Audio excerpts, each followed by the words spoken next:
புலம்பக்கூடிய மக்களுக்குண்டான ஒரு பொருள்.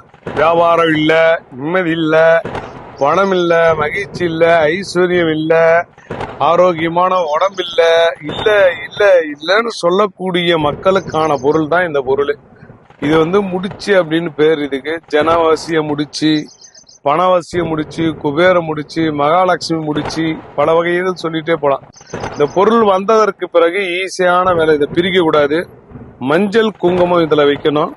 அப்புறம் இதை ஒரு பிளேட்ல கற்பூரை ஏத்திட்டு ஒரு பிளேட்ல வச்சுட்டு அந்த பிளேட் வீடு ஃபுல்லா அப்படியே சுத்தி காட்டணும்.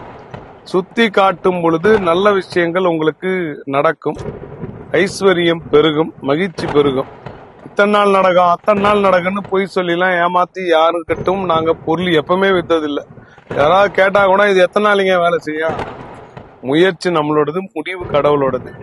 ஏன்னா எதையுமே நம்ம தீர்மானிக்கிறது இல்லைங்க. இப்ப நைட்டு தூங்குற காலைல எந்திரிப்புமா இல்லையான்றது நமக்கே தெரியாது. ஆனா நீங்க எல்லாத்துக்கும் கேரண்டி கேக்குறீங்க. மனுஷனுக்கே கேரண்டி கிடையாது. எந்திரிச்சா காலைல எந்திரிச்சாதான் உண்டு, எந்திரி காட்டி முடிஞ்சு போச்சு.